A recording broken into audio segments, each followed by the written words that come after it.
or night, should I say, to most of us. And welcome back to the JP and Trav show on the Any Sooner YouTube channel. It's your boy JP, and as always, below me I have my esteemed co-host and brother Travis Davison. Travis, how you feeling, man? Fantastic. Just little dental appointment yesterday, and then little radio today, and I'm on an all soup diet, so that's been fun. But yeah, man, exciting times. Portal, recruiting, bowl season, basketball arena season, all the seasons. Oh, Jackie season. Jackie season. it's about time we got her on here finally, and Right. I can't believe I was telling Trav. I don't, Jackie, you are our first. I think no, that's a lie. My sister was the first female guest we had on, and so it is absolutely great to have Doctor Jackie Winz with us over here. So Jackie, how you doing? I'm good. Thanks for having me. I was super excited to get the invite and just hang out with you guys. I know you guys personally, so now I get to make fun of you on air. It's great. Yeah, Exactly. it's gonna be a fun night. We got a lot of different things to talk about. One thing I'll share with for people that are in the chat. One unique experience Jackie and I, got to experience together is we went to West Virginia in that cold and nasty weather, and we sat there through it all, through the thick and the thin. And I tweeted out, there's nothing quite like losing in West Virginia in like a sleet, rain, storm, and walking out of Milan Puskar Stadium with all of them singing Country Roads. Yeah, It was a different experience. And most of them were actually decently nice. So it's like they're like, "Hey, enjoy your trip back." I was just like, "Shut up, stop talking to me." Well, they were nice They're until all we were going up the steps. That's fair. That's They're true. always nice after a win, right? Mm-hmm. No, that was brutal, but Oh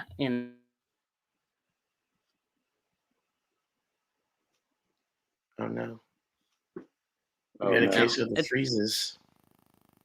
You froze up a little bit, Jackie. What'd you say? I was gonna say, it's part of being away. You got to stay there no matter what the weather is, and it was a good portion of OU State, so that was pretty awesome.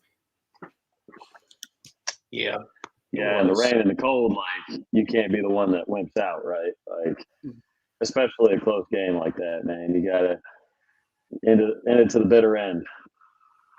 It was bitter. Hey guys, make sure you hit the like button again.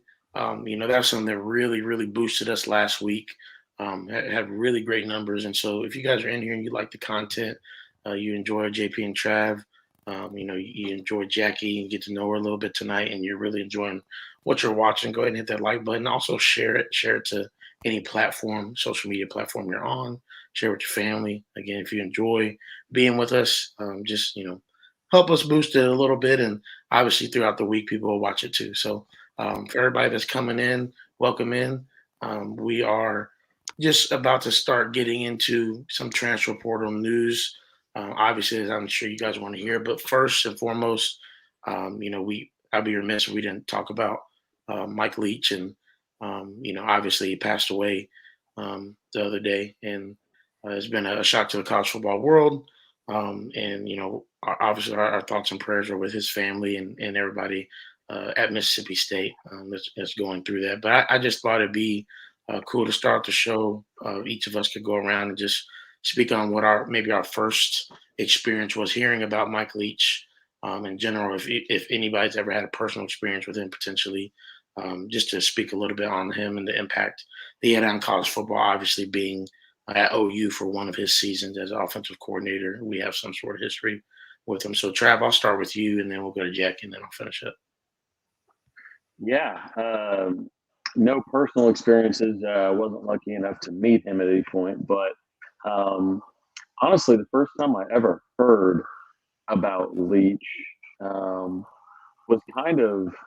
it was when he was at Texas Tech, and it was when I was kind of getting into college football when I was, teenager and whatnot, and kind of figuring out the different statistic differences and everything like that. Who was leading the country in this? Who was leading the country in that? Blah blah blah. And I always saw a Texas Tech quarterback involved in some type of record, and I just thought, man, Texas Tech must be this powerhouse early on before I knew the landscape or anything, right?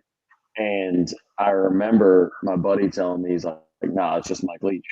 And I was like, I don't know what that means, but this Mike Leach guy must know something about scoring points because all of his offenses seem to go crazy.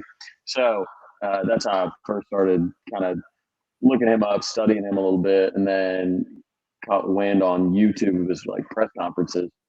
And ever since then, I was a massive fan. Anybody who's ever, listened to a press conference, listened to stories, like anything, the random cameos that he did, like you're going to be a big fan. But yeah, that was my first ever, I guess, my introduction to Mike Leach. Yeah, I mean, just sort of piggybacking off of that, definitely the post-game press conferences were epic. And I feel like you can go through those reels for hours to just sort of, hear from him and his jokes and his charisma. And that's what, really stood out in terms of, who he was. He was always authentic. And I think that's why a lot of people gravitated towards him, not just because of his football mind, right, but because of who he was as a person. And I think that, going through a lot of these stories and hearing from everybody on Twitter and their personal experiences, whether, they were texting him for the first time or joined him on a walk to campus and how he impacted them, you sort of see how not only are his seeds throughout college football and how important that is, but just overall in life and people's careers and overall outlook. So I think, he's going to be remembered for a long time for both things, which is pretty special and unique about him. Yeah, that's definitely a great assessment by both of you, and particularly even Jackie, what you said, like he kind of became a cultural, phenomenon, which is just interesting, and I was listening to Kirk Herbstreit. He was on Get Up, I think it was yesterday morning, talking about it, and just how often when you would talk to Mike, like you couldn't get him to shut up, but mostly you couldn't get him to shut up not about football. Like he would talk about a lot of other things than just football. And he was, often, even though he's witty, one if not the smartest guys in the room. And so that was unique for me to hear that. Obviously, I kind of go back to the Texas Tech days is when I first heard about Mike Leach. I was about 12 years old in 08 when Texas Tech, had that dream, amazing season and everything like that with Michael Crabtree. And so just hearing about the air raid and that they like to pass it and throw the rock around a lot. And obviously, he goes out to Washington State and, has some one-liners out there. He has Gardner Minshew as his quarterback, and those two just seem like peas in a pod and everything. And then obviously, last couple of years being with Lane in the state of Mississippi definitely gave us some headlines. But yeah, I think the most unique story obviously I ever heard about Mike Leach was the famous play call sheet from Red River in '99, and just like it feels like that story gets told every single year.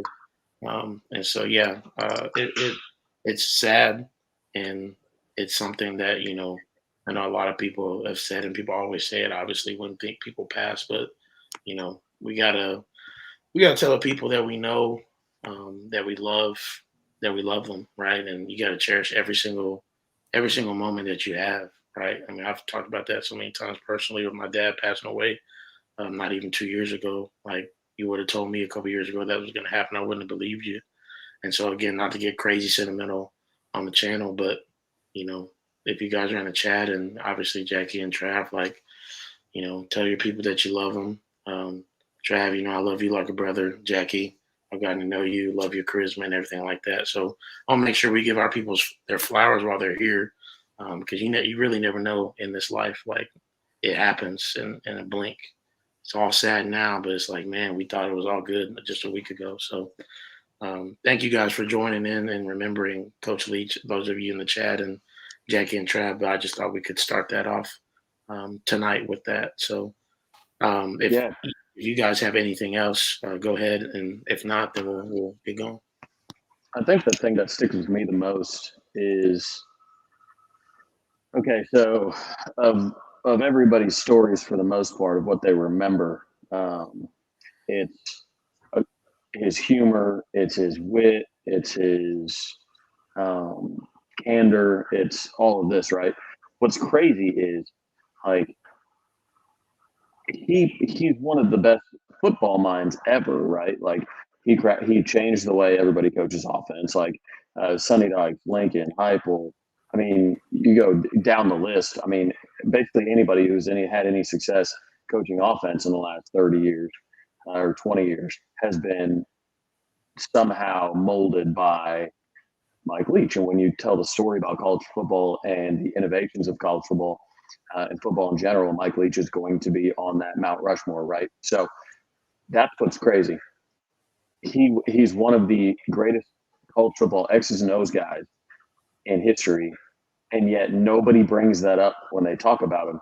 They talk about what a great guy he was, how cool he was, everything like that. So there's a lot of hyperbole. Like when people say, "Oh man, you know, he's a great basketball player, but he's an even better guy." Like, I always kind of cringe at that because, like, they'll say that about like the MVP of the NBA one year, right? They'll be like, "Man, he's a great basketball player, but he's an even better guy." I'm like, really?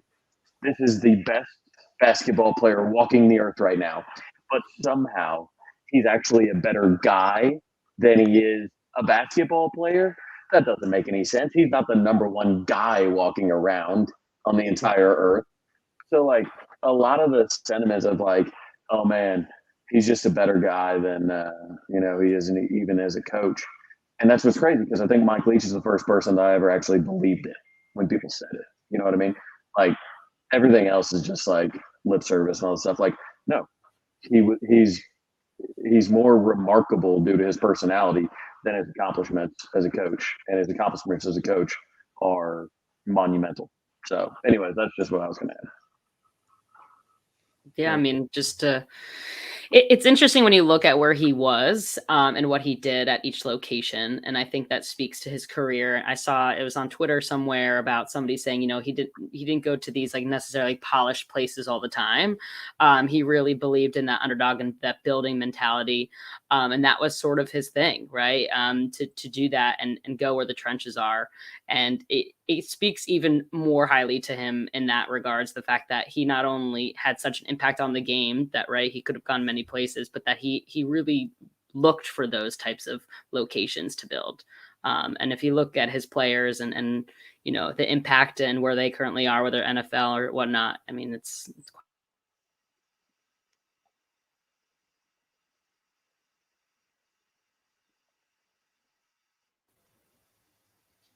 I do. Yeah, I'm back, right? You're back. Yeah. You're back now. I was like, oh man.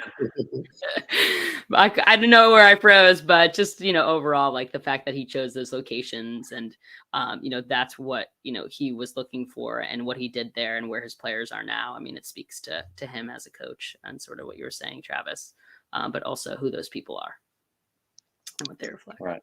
Yeah.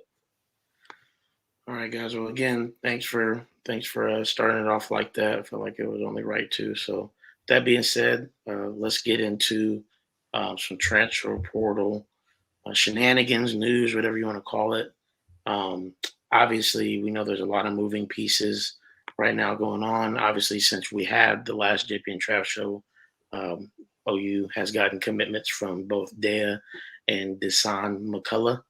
Out of Indiana University, one of the top, if not the top edge in the transfer portal. Had guys talking about him like Josh Pate, Teddy, and Gabe were talking about how big of a addition he was, as well as his brother Dea, who obviously is in 2023 class.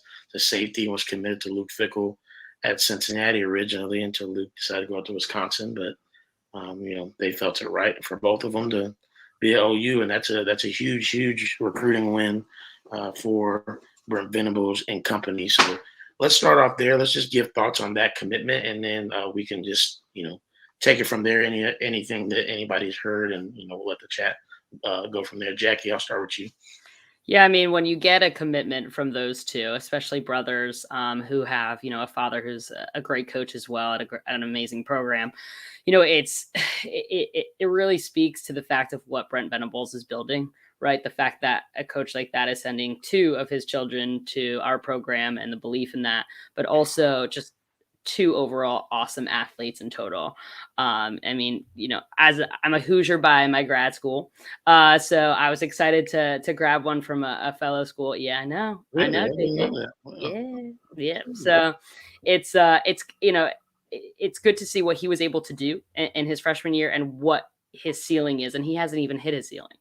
So what he will bring here and how he will grow will be awesome. But also, the younger brother as well, to have that flip, right, and to not follow to Wisconsin, that was clutch as well. So speaks to our recruiting team overall. Yeah, I mean, a lot of people question about, oh well, why do you go into Indiana? Because a lot of people get in this weird, like, they get in their head about where the transfers come from, right? It's very much like, oh well, when we're getting guys from Hawaii and Tulane and Wyoming, like that's why we're no good. No P5 programs want to come here, whatnot. It's like, so I started to hear that about Indiana, and obviously it's a P5 program, but Indiana isn't exactly a blue blood by any means. And it's like people need it in their echo chamber to be like, yeah, I told you we couldn't get anybody good. People, this kid, Brett Venables, finished second in his recruitment out of high school. He was a top 60 player out of high school. He went to play for his dad. His dad left. I mean, it's a situation where he basically had to choose between his own father and Brent Venables. And guess what? This time around, he chose Brent Venables over his father. So when you think about stuff like that, when you think about Day McCullough, what he could turn into, it's really impressive. And Jay Valai really deserves a lot of credit in this because he coached with their dad at the Kansas City Chiefs and got to know him. He was on their visit. He was in their house. Great relationship with them. His energy has been fantastic. Just infectious positivity. A lot of what Brent Venables really likes about him. You see a lot of. He's like a shorter, smaller Chavis. Still, build. He knows what the weight room is, but big time for Coach Chavis. And Deshaun coming in is so big because he said the championship culture that Brent is building. That was one of the reasons that he came, right? So for all of the people that have said, oh, well, Venables might be on the hot seat, Venables culture, it's all this soul mission stuff is just, goody two shoe stuff. We need to, he needs to get off his pulpit and we need to dive in. Like, no, the best defensive player in the portal just came to Oklahoma and said Venables championship culture is one of the reasons that he came. So that's what a lot of the people that were in the portal said on their way out. They were talking about the culture, everything that they're building. They're building something special. So the buy-in specifically from the recruits, whether that be through the portal or through the prep ranks, it's definitely resonating with the kids. So even more so than the fans, which is fine. I'd rather it resonate with the kids than with the fans. So impressive pull, really, really good stuff. We're murdering it in the portal, and it's only going to continue on this upward trajectory after we've landed. Obviously, Jacob Lacey, defensive tackle, Austin Stogner, big Stog, tight end, and then Deshaun McCullough. Big time stuff. Yeah, can agree more. I think it again shows the trajectory and what we, Trav, you and I talked about all season, and as I was talking with Jackie about before the show, we often talk about not being people that get so enwrapped in what's going on in a particular season and making it our entire lives, and that we can't have perspective and see right. We're not those type of people that just see what's in front of us. We try not to be, at least. we are resident sunshine pumpers. We've been classified that way. That's okay. But ultimately, seeing that even though we had a 6-6 season, even though things were rough in some aspects for a while, players can still see what they're doing, what the staff's doing, what the staff's building. They know. They see the behind the scenes stuff. They see the work that's going in, and it's paying off in recruiting, and it's paying off big time. And so, as much as a lot of people want to put into stock a first year 6-6 season, like we said, like, look, obviously it's nobody wanted to have that type of year, but if you think that this staff is just going to be completely blown up and we're just going to start from scratch again because y'all mad about a couple of close losses, that's unrealistic. So, no, definitely. I mean, especially when it's sort of hard when you look back on the season, right? You can nitpick and you can go about it. But I think for those who were at least around the program at certain times, were at different events, overall interacted, and even within the fan base, you felt like there's this passion, this resurgence, right? And then it sort of lulled as we saw some of the losses. But you can identify that there's this common theme, right? There's this focus to continuously get better, whether we're hearing about, new buildings, whether it's recruits, whether, it's the transfer portal. There's movement forward, right? And so we have to identify that movement may not be a gigantic leap in that 1 year when he came in and 6 months later, had to go put something together. But as this is going to be really telling as we continue forward. So I'm excited to see where Brent takes the program. And so sort of just give a little bit of love, to his program and for the fans to say, okay, all right, maybe we push the throttle too quick and really believe in what he's doing. Yeah, absolutely. And then really quickly, actually, before I'm going to do this at the beginning of the show, before we continue on with more transfer portal talk and get into the chat a little bit. For those of you who don't know Jackie, I'm going to give, I normally do this to our guests that are newer to the show. I'm going to give you an opportunity, Jackie, just to explain who you are, what you do, how we got acquainted, what your role is on OU Twitter, all that good stuff. Sure. Yeah. So I'm from New Jersey. I sort of got into Twitter a little after Lincoln left because I was clearly seeing all these headlines and trying to understand like what in the world's going on. And so after I sort of joined Twitter and got more and more involved, I just started interacting more, whether it be on Spaces or with people through direct messages and whatnot, and got linked up with you guys through it. Basically, my role on Twitter is just to be a voice. I try and promote as many programs as possible, not just football, but whether it be soccer, gymnastics, as many female programs, softball, of course.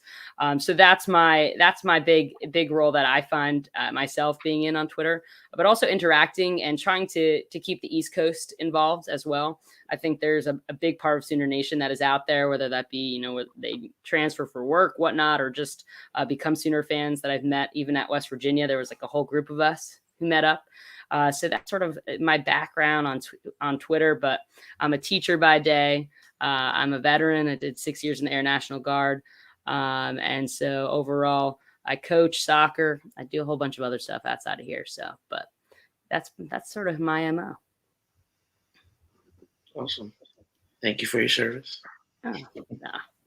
Anytime, JP. Yeah. All right, Trav. What are you hearing, man? What we got going on in the transfer portal world, in the recruiting world in general? Tell people. We are having a lot of conversations. Obviously, when we spoke about the transfer portal kind of at the beginning, everything was okay. I really want defensive tackles. I want linebackers. I want safeties. I want all this. But it's interesting because a lot of the news has been more so the offensive side of the ball. I didn't think if Marvin Mims was coming back, which I still think he does, I didn't think necessarily we needed another receiver unless it was a game changer. But it seems like Oklahoma thinks otherwise. They've made, I think, 5 wide receiver offers. And so we will land a transfer portal wide receiver. There's no doubt about that. What's interesting to me is it seems like they are willing to create a competition for RB1. I say that because Javonte Barnes is the heir apparent to Eric Gray, right? So we all assume Javonte Barnes is going to be RB1 next year. 247 is reporting that DeMarco Murray has been in close conversations with LJ Johnson out of A&M. He's the number one ranked running back in the portal. So kind of interesting. Didn't have a ton of production, which is so fascinating to me because obviously I'm a big Braylon Presley guy. A lot of people said, well, we just have a crowded running back room. I just don't know if a lot of talent in that room. That's the problem. There's only talent in that room. There's no production. Gavin Sawchuk, no production. Emeka Megwa, no production. Even Dalen Smothers, no production. Caleb Hicks, no production. So the portal is typically, and we're seeing this on the defensive side especially, is you want three things through the portal. You want production, you want eligibility, and you need it to fill a need. So I'm kind of surprised. I mean, LJ's a talented kid. I'm kind of surprised. But it kind of seems like we're just taking any and everybody except a quarterback, which is interesting. I know we'd spoken about it before. It looks like we're going after a lot of kids that had some prior relationship with Venables, with the Clemson coaching staff, anything like that. That just the style, especially on the defensive side of the ball. They are everybody at Oklahoma was recruited to the Grinch defense. They were recruited to a simple defense that was meant to be very easy to understand, so you could just not think and fly to the ball. That's what Speed D was all about. It was supposed to be quickness. It was supposed to be no thinking whatsoever, just go. And when they kind of dumb that down to be that, it lowers the ceiling on them when that defense can be. Well, when Brent comes in, he's looking for kids that want to run towards the hard work, right? Run towards the strain, the lack of comfort, the greatness of that top high ceiling defense, right? Well, Grinch was always having the defense. Oh, I can run a defense across from an air raid, and we can actually be middle of the pack or pretty good. Brent's coming in and saying, I can have the best defense in the entire country. So if best is the standard, that's what he's going after in the portal, right? That's why you see a guy like Deshaun McCullough sign up. He's like, best? You mean to tell me that's the best defensive player in the portal? All right, cool. It's going to be part of the best. So it's interesting the kind of perspective change that you're seeing in a lot of these things. I still think we end up with a couple Clemson players. That's really me I think probably one is more realistic, but I do think I do think that the moratorium is off of Clemson players. And I want to make sure that I'm clear in my production comment. Keep It Real says Gavin was a freshman that didn't get touches. How is he supposed to produce when it was year growth? I totally get it. I'm not saying that I'm out on him or anything like that. What I'm saying is we don't have a ton of production coming back. So, in the conversations about Braylon, it's like, hey, he doesn't have any production, and we have a lot of talent in the room. Okay, cool. Sounds good. Then why are we going after LJ? LJ doesn't have a lot of production. He's really talented, but basically my comment, keep it real, was keeping it real. It was me saying, I think we got plenty of talent in that room. If we ain't taking Braylon, why are we taking anybody? We got plenty of talent. I'll take Javonte Barnes 1, Gavin 2. Let's see what Dalen's got, all that kind of stuff. So that's where I'm at. I think rooms that are already talented, especially recruited on the offensive side of the ball, and there's not a really big scheme change or really a personality change, I think we stick with it. But offensive line's always been heavy in the portal. We see Chris Murray, McCade Matire, Wanye Morris, Tyler Guyton, among others that are portal dudes, So it'll be interesting to see if BV continues to kind of pull in. Did make Keyshawn Blackstock's top 5. his dad sent out a weird like Dear Santa tweet earlier. I don't know if y'all saw that, but he literally dropped Oklahoma in the tweet. Like he's like, hey, just want to get my boy to Oklahoma. Like it may be a top 5, but dad really wants him at OU, and he's what 315 pounds, 6'6" maybe, something like that. He's a big old boy. He's the number 1 rated interior offensive lineman in JUCO. So obviously Kendall Dobie is trying to recruit him as well, but yeah. I just went on a bit of a rant there. So that's what I'm hearing. That's good. Jackie, we got anything on the East Coast? Listen, I know that there's I believe it's a wide receiver out of New Jersey who is it North Carolina A&M or A&T or something like that. And so I've been keeping an eye on him and where he's from. So just overall, I mean, that's pretty much it for my area, our neck of the woods. So just saw that. So nothing else. Now remind me, I saw Miss Chu was in town. Well, yeah. Love her. Took a picture with Lee, a couple blondes. Oh, you said Lee was over there? Is that what you said? No, Lee wasn't over here. No, Lee was in Norman with Pete's mom. Oh, Pete. Yes. That's what I was going to ask. They took a picture together. Yes. No, don't get any rumors started. I don't need that. That's not what I was saying. I promise. No, I was gonna ask. I knew there was a recruit that you had some conversations with, Jackie. Was it Heath that you? Mm-hmm. Yeah. So I mean, overall, I mean Heath as well, and Heath's mom that went with him on his official visit and things like that. Overall, I mean, an amazing family. Overall, they are going to be awesome to be at in Norman and when they watch games. A couple, and on the East Coast, you have Logan Howland, who's coming. So he's from Princeton, Westfield area. And so that if you know New Jersey at all, it's beautiful, both towns. So he's going to be heading on over, I believe, in June to OU. And then you also have Phil Picciotti from the Philly-ish area. So I'm excited for him. And now he's at IMG, or was. He'll be coming in January. Talk about the Italian family. Is that going to be the most, sorry to interrupt, but is that going to be the most mispronounced name in this class? Probably. Adibore, like, it's weird. Like, those seem like much harder names. Like Ozida, like, it seemed, but, so, yeah, say it a few times to get it into people's names, or get it in people's heads, over and over. Give me 3 times. It's Phil. Johnny? I'm back.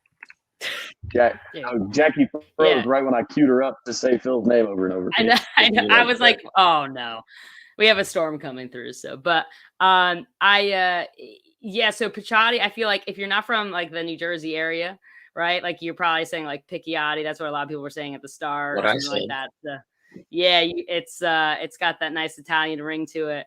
But I love his game. He's a mean linebacker, and he's going to be really awesome in the Brent Venables system.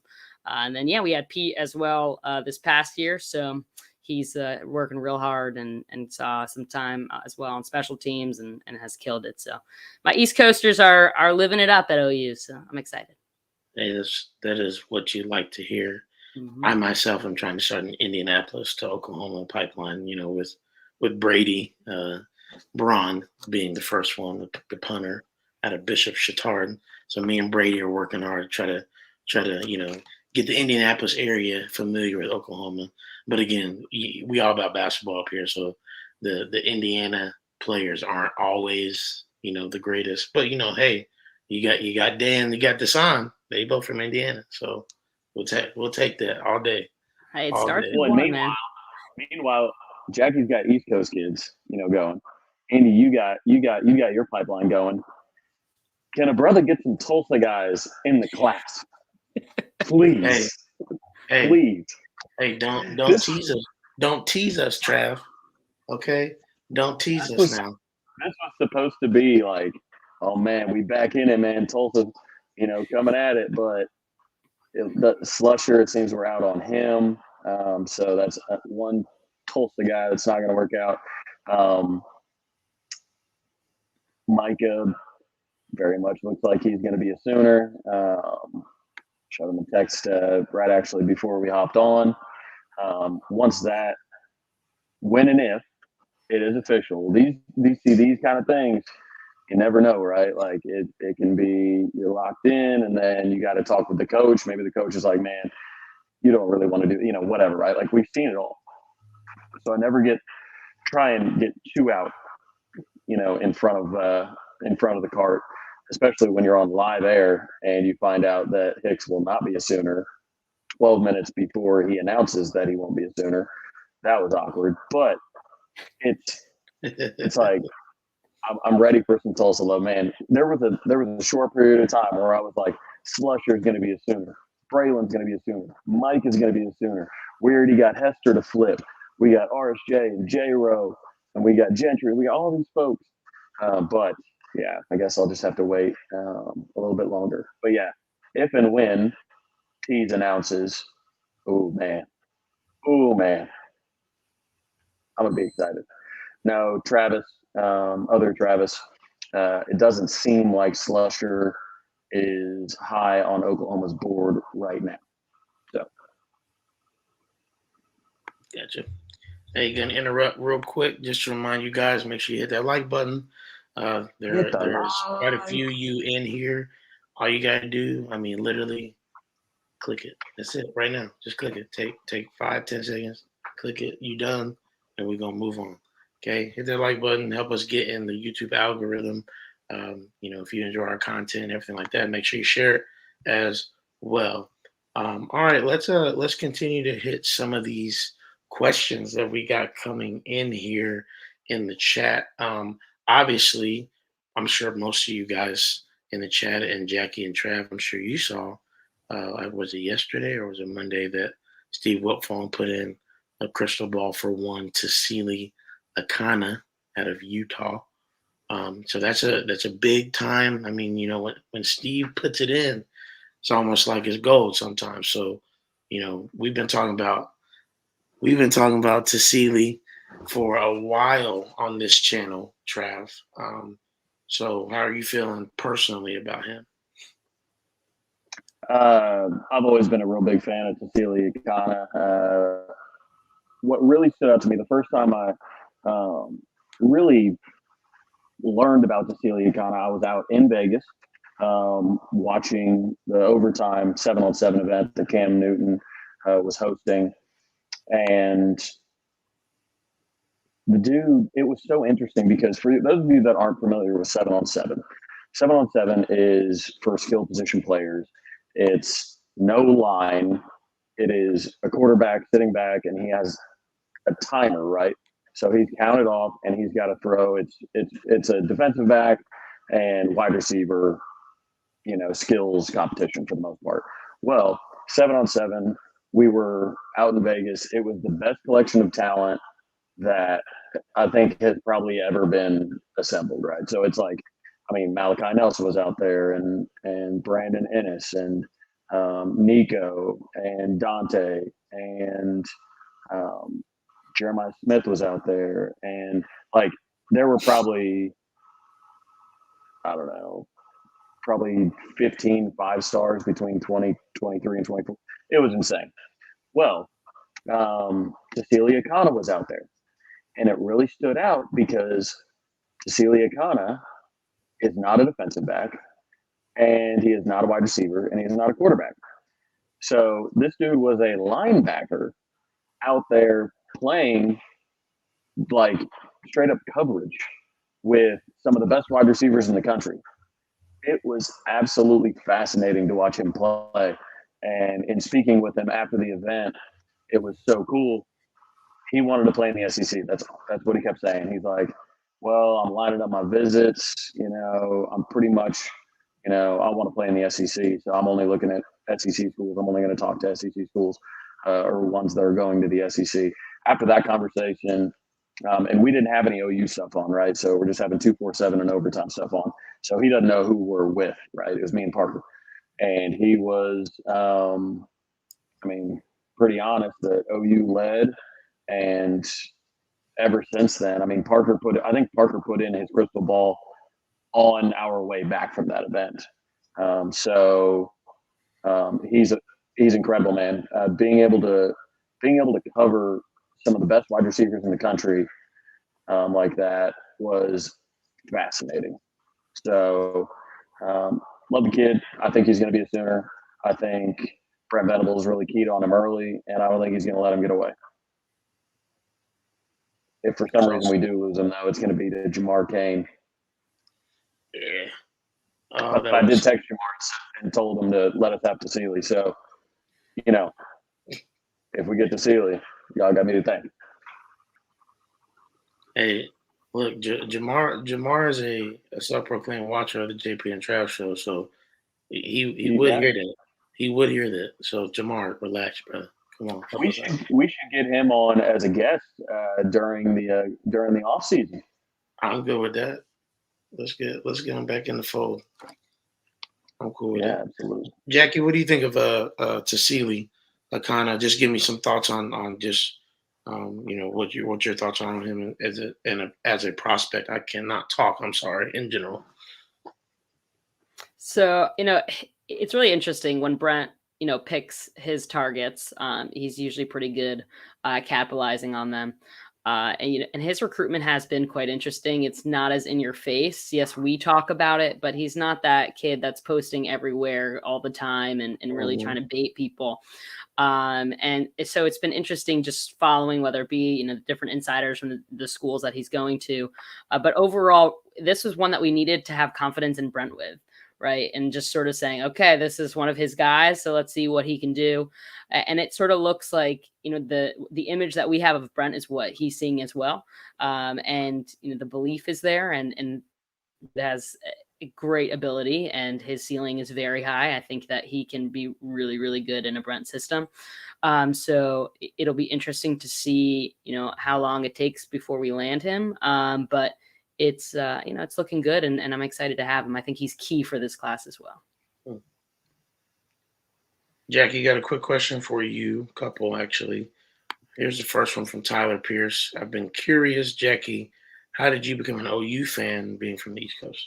Yeah, so my grandfather went to OU on a land grant back in the day because he knew he was going to get drafted. So he picked OU based on that. And sort of that has seeped through my entire family. But there's a ton of people who are in New Jersey that I've met, whether it be at games or whatnot, who have become fans because of the Boz and other things. So you'll be amazed at how many Cedar fans are here.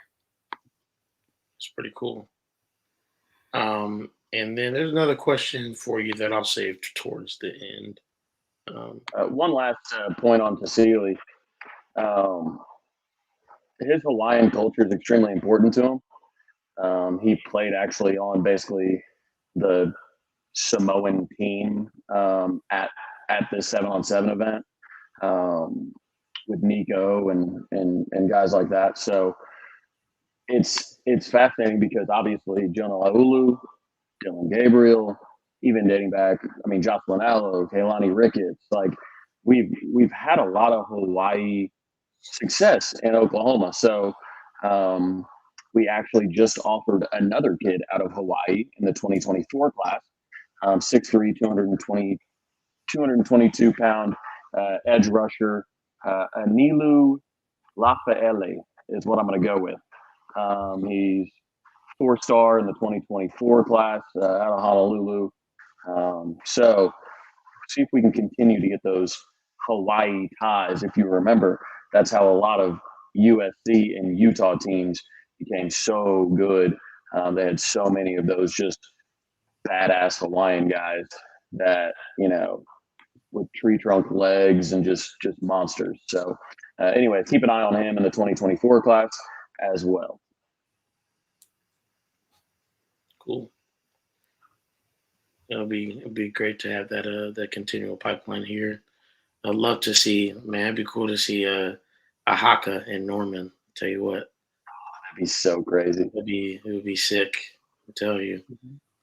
Love to get to see some of that. All right, guys, keep the questions coming in. We do have a couple softball questions, and I will toss those to Jackie towards the end. We'll talk about softball here in a little bit because we know that we're excited about the Sooners' chances of defending their title this year. But let's finish out our football talk a little bit, and then we'll move on to that.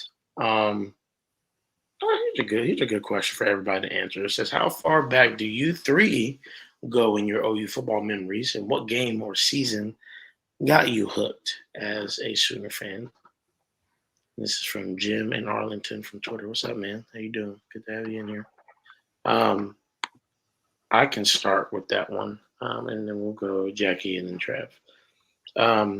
Yeah, I go back. I mean, honestly, since I was born, my mom had me OU stuff. My whole family's from Oklahoma, Ardmore specifically, and just my mom went to OU, graduated in '87. So, my specific first memory was the national championship game. I was like 3.5, but really even 2002, being 6 and being able to see the type of year we had then in 03 and 04. And I remember being in elementary school watching the national championship games and losing to LSU and then losing to Florida. And me and my dad would get wings every national championship game. Like, oh, Jalen, using that championship game. All right, let's get some wings. And we did. But I would say I got hooked when Adrian got there. That was when I really got hooked. I cried when he broke his collarbone after that stupid flip in the Iowa State game. That's how I knew I was hooked at that point, because I was legit upset. I was inconsolable. My dad was like, "It's fine." I was like, "No, now we're not gonna win the national championship, Dad, because he broke." Why would he do that? You don't understand. Why would he even flip? He didn't even need to do that. That's how I was. So, but yeah, that's me. Yeah, I mean, it's funny because it was the national champ for me as well. That was when I really started to get into sports as a kid, and really understood why my dad would put on his Sooner jersey, and it was a whole family event. And after that national championship game, we then decided to go every year, one game a year. So after seeing that, it sort of became something more tangible in my family between my father and I. But yeah, I mean, I feel like there's always, especially when you look back at it through Sooner history, and now with Sooner Vision, you can, watch some old games and things like that. There's always a game that sort of stands out and whatnot. But I think for me, there was one of the games where I was crushed, but I'll forever remember was when we were in the Orange Bowl, and there was Baker, and we had just lost against, I believe it was Clemson, right? Mm-hmm. And it was heartbreaking, but you felt the passion that was there all the way, down there in Florida. And it was my first time really understanding what that loss means in Oklahoma and what that win would then mean, being there with the fans. And I think from that point forward, I was really saying this is not just a fandom, right, that I want to be from New Jersey, but this is a community I want to be a part of. And so it really, brought me closer, and what led me eventually years down the road, right, to get onto Twitter. Yeah. So for me, it was the national championship, because I just moved to Oklahoma a few years before that. And so my first introduction to football was actually in Fayetteville, right? So I was born in Minneapolis, moved, born in St. Louis Park, lived in another city in Minnesota, and then to Sioux Falls, South Dakota, and then back to Minnesota, and then down to Fayetteville from 92 to 95, then up to Sioux Falls again, and then to Tulsa. So I was introduced to football with the Razorbacks. They weren't very good, right? But that's all I knew. That's what I knew football to be, was you win and you lose. It's about even most of the time. Well, I moved to Oklahoma. I'm 11 years old. So I'm at a Super Bowl party. The buddy of mine, oddly enough, a buddy that later I literally moved into this place from that house. That was the house I went to the Super Bowl party in. So it was, a bunch of friends, whatnot, and we go and I watched the game, and I was like, this is our home team. Sounds great. And then ever since then, just kept watching them. Just got really intrigued by it all. Obviously, as most young people, just grew up loving sports. So this was a great time. So, and some very close family friends of ours, really all of them went to OU. My godmother went to OU, big time alumni, really still associated with OU, donors and everything like that. So just brought up, and it was all around me, and loved it and still love it. So just blessed to be able to be as involved as I am now.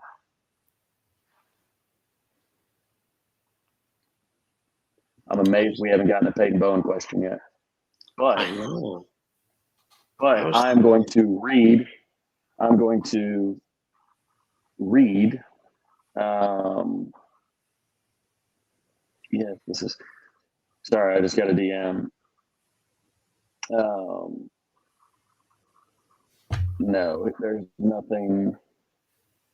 Somebody just said he's honoring his Notre Dame commitment. Blah blah blah.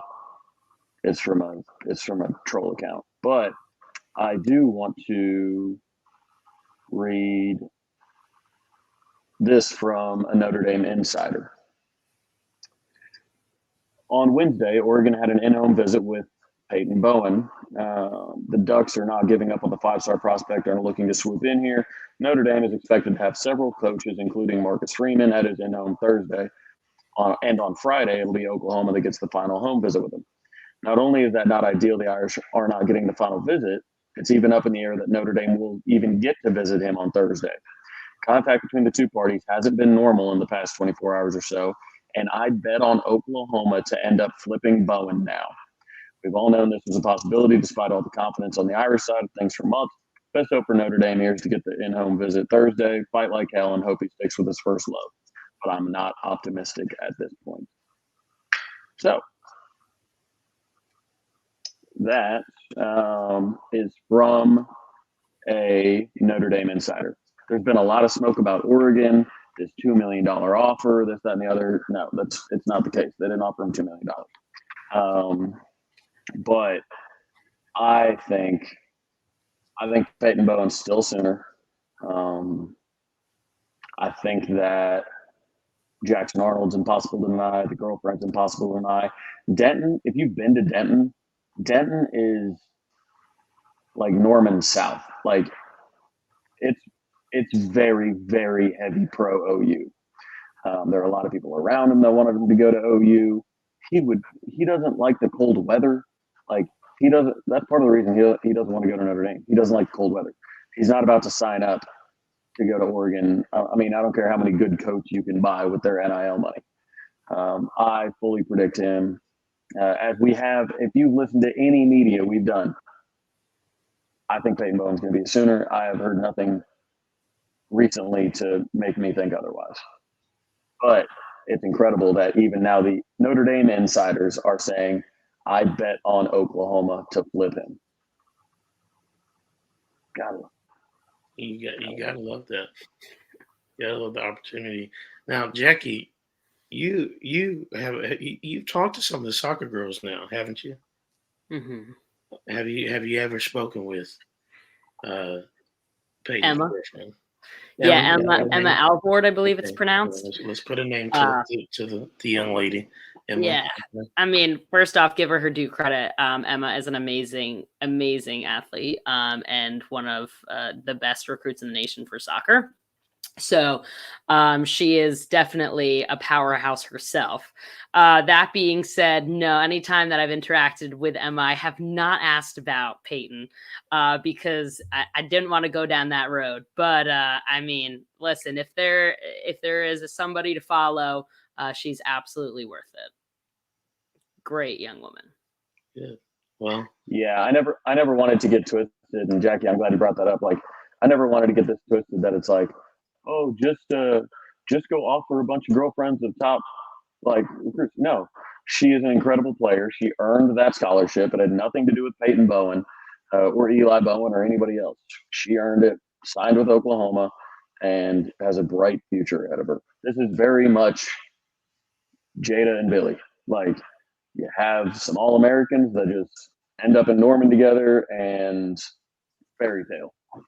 Hey, Whitney Hand, Landry Jones. I mean, And this is both a Denton connection too. They both, I mean, obviously Billy Bowman from Denton Ryan. Yeah. I told you Denton's extremely pro OU. And like you said, Norman South, basically. Yeah. And it's not, what is it? Is Denton like 30 minutes from the border? Something like that? It's a northeast suburb of Dallas. Yeah. It's like Denton, like Frisco, like they're all kind of in that area. Yeah, on the area. Hey, you brought up Jada. And speaking of Jada, let's give Jackie the floor a little bit. We'll talk about some softball. Got some softball questions, and then we'll end the night with this or that, and we'll get on out of here because it is late for Jackie and I. It's almost midnight, so let's look at. I know there was a couple. I think there was one that talked about like if there's any games that I'm like worried about. I think Mary Nutter, which is the big tournament out in California, it's not like a series tournament. So it's, one-time shot at these teams. So you always worry about UCLA, right? Seeking revenge. Utah, right? You have a Gasso across the way. It always, piques your interest. We had a close game with them last year as well. In terms of games, which you should buy tickets for because it's going to be a great game, especially at home. We one game series versus Florida State. Huge game for us. So that will be really exciting. I expect that to be fully sold out. And on ESPN, it better be a mainstream game. But overall, those are the ones that I'm mostly worried about. You always worry about Oklahoma State as well, but I think in a 3-game series, we beat them. Goodness. Sydney Sanders is, I don't think we realize how good she is. And I know at OU, we have seen clearly very good players, but she is a powerhouse and she has 3 more years of eligibility. So you're going to see a really talented athlete blossom this year and just kill it. Honestly, it just depends how hot she gets, but I mean, I could see around 25, but I'm at Sydney Sanders. I always say over. Honestly, she's that good. And with an OU system and practicing against some of the best pitchers in the NCAA, I wouldn't doubt it. Clearly, you have to sort of see how the season goes and, softball, baseball, or those types of sports to see, how they sort of get into rhythm and whether they stay hot.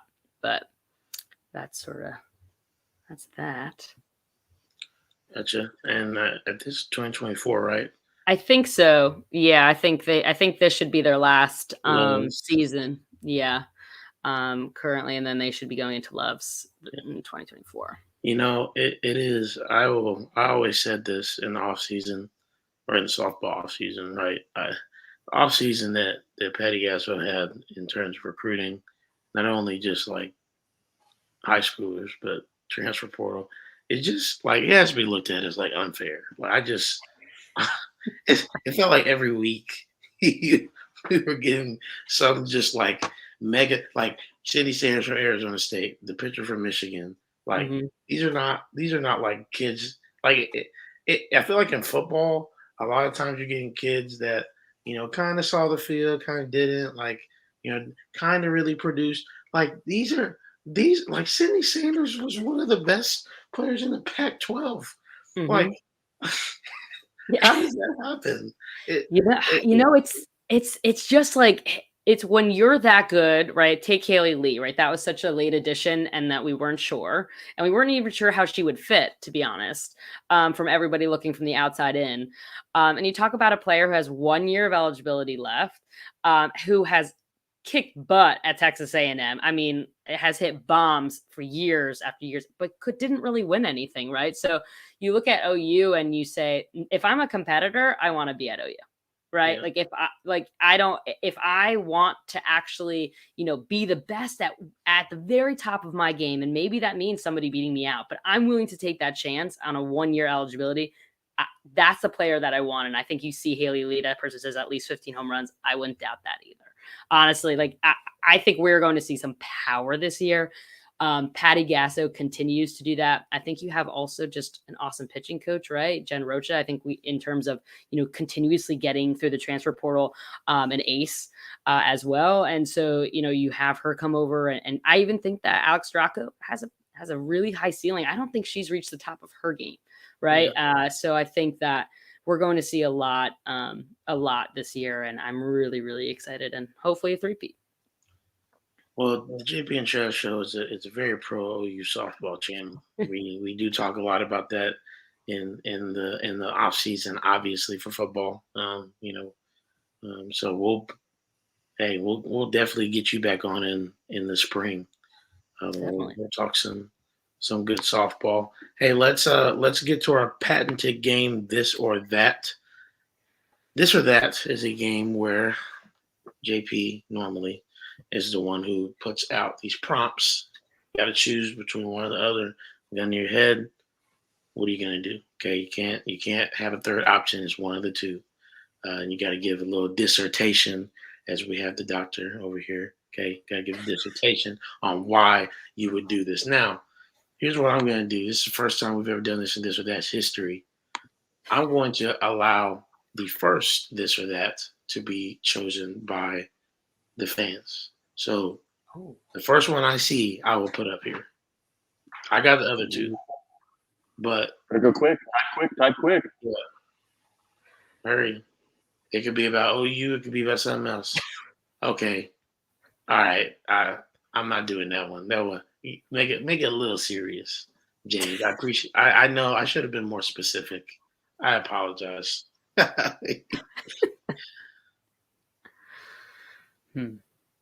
All right, I'm gonna wait for this to refresh because I know we're gonna have a couple coming in. Man, I'm thinking about that question. I have no idea. I don't know. It's the only one we got right now. So I'm gonna give it one more minute. Okay, here we go. Oh my God. It's not even hard. Okay, biscuit and gravy or a bagel. I'm gonna go biscuits and gravy all day. Okay, it's a staple out here in the Midwest. Everybody has their own recipe of biscuits and gravy, but I've never been the type of. I'm gonna be honest. I'm gonna be quite honest with both of y'all. Like when I was growing up in a Black household, like our breakfast was you had whatever eggs you want. You had smoked sausage, bacon, sausage, or pork sausage. You had biscuits. You had pancakes. That was breakfast. Now, when I started going to the private school that I went to, and I stayed over one of the first friends I had's house, obviously a nice white family. I got up and they said, "Oh yeah, we're having bagels with cream cheese," and I was like, "What?" I was like, "What is that?" So, yeah, we have bagels and cream cheese. And I was like, "That's it? That's what y'all eat? Just bagels?"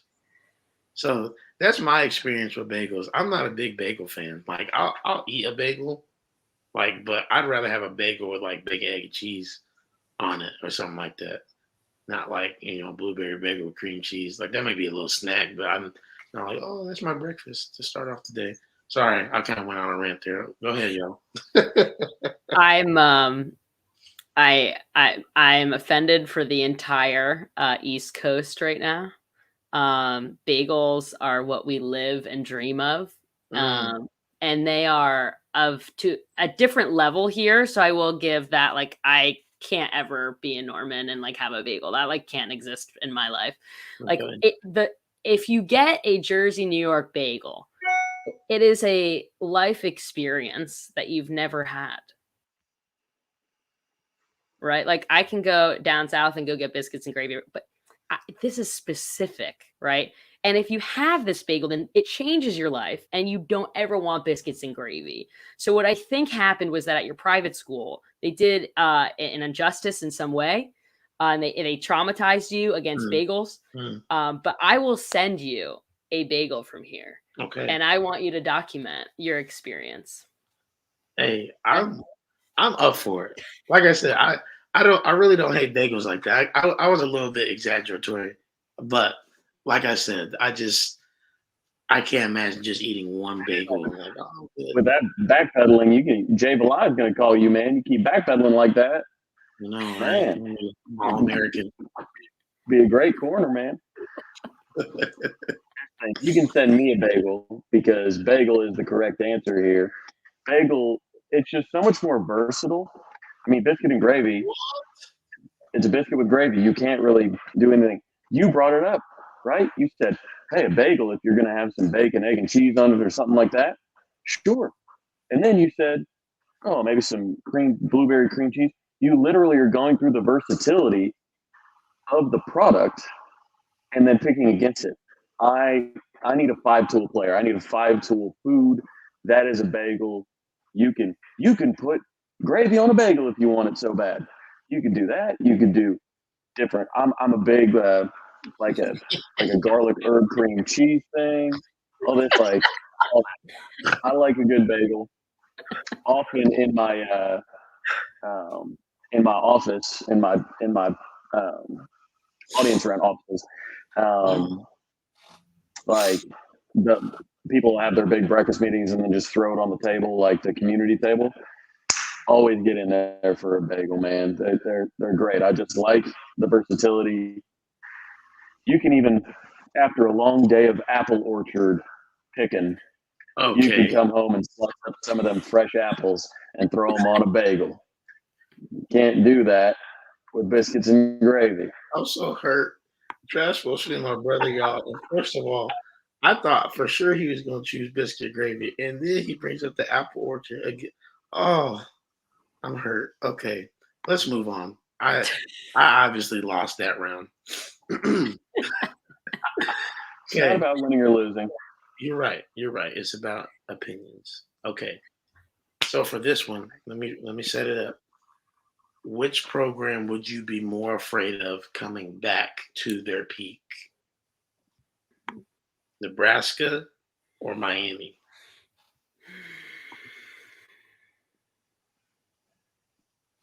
I'm going to go first, Miami.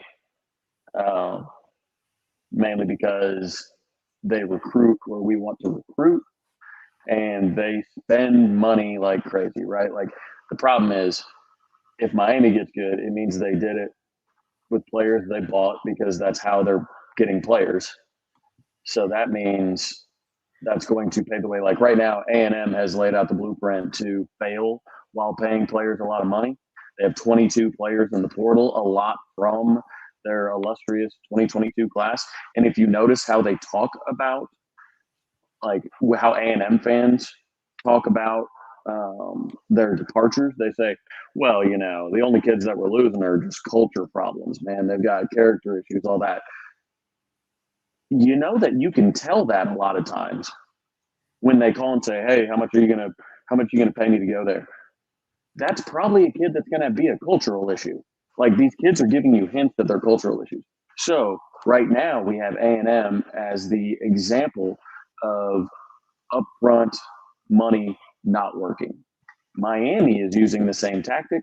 If they start winning, it means that upfront money will work and it's going to do a ton of harm for the sport.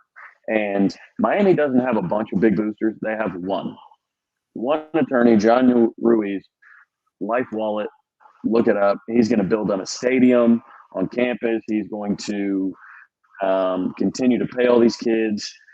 Nebraska, it's just as the game has moved away from just brute force, Nebraska's gone away. They're not going to get the skill talent necessary to compete in today's era, largely thanks to Mike Leach, right? Mike Leach really like spread it out and he made the game so much about the athletes on the edges, everything like that. It wasn't just line them up like three clouds, or three steps in a cloud of dust. Like it was finesse, skill, everything like that. It's gone away from Nebraska, and people. I don't know if you've been to the Midwest anytime recently, but we're corn fed out here. There's some big old folks that are built for a game about force. That's why Iowa always has big tight ends and really good offensive linemen. So in the future of college football, it would be much scarier to have Miami be good. Well said. Jackie? Yeah, no, I agree with Miami. I also think that it could be a powerhouse on the East Coast, in regards to the fact that, listen, you're in Miami, every kid, dreams, they see that type of stuff. They're on the beach. It's beautiful. And you're also, near a ton of different things. So it's an attractive location. It's a historic program in the aspect of there's some solid history there, good players who've gone there. And to see that rise again would be really, really interesting, especially within the ACC. I think that could, strengthen the ACC and see what that turns into if they all stay and that continues. But overall, I think it would make recruiting Florida and the whole East Coast, along with probably pulling from Texas and some of those southern states that are nearby, very hard. And potentially we'll see what happens in the future. But yeah, their foundation is a bit fractured, so we'll see how long it takes for that to occur. Yeah, I mean, it's hard to disagree with anything you guys have said. Miami is absolutely the correct answer. Now, I think, to be honest with you, if we're talking about non-NIL stuff, I think Nebraska could stand a little bit of a chance just because their fan base is nuts. I mean, how many straight sellouts have they had despite the ineptitude that they've been for 25 plus years? They're not all true sellouts, though. That's true. That's true. Like you'll get a donor that's like, "Hey, I want to keep this streak alive. My company will buy the last 10,000 seats," which is still impressive that they've been able to do that. But there is an asterisk by that. For sure. Yeah, they do have. They brought more people to Dublin. Yeah. Than OU did to the College World Series and a basketball game against Arkansas combined. Yeah. Exactly. My boy Mitchell Puncher's in the chat. What up, dog? Sorry, I met him in Omaha. He's my Florida Gator buddy. Met him in Omaha. He was working College World Series 247. I forget what they're called now. But we basically hung out in the press box during all the games and talked about Florida and OU football recruiting. And it was a blast. And he's a big Florida guy, and he's a big bourbon guy. So he's probably sipping on his bottle of Eagle Rare right now that he showed me. We bourbon fans over here. That's a fact. That's right. That's a fact. All right. Last one, then we're going to get Miss Dr. Jackie Winz out of here so she can get some sleep. It's Christmas. Ooh. Season. Hot chocolate or eggnog? Hot chocolate. Bang. Right off the bat. Hot chocolate. I like eggnog, but I feel like it's like a one-hit wonder. And so I'm like, it's there, I drink it, and it's okay. But I feel like hot chocolate is a full season, and you can just continue.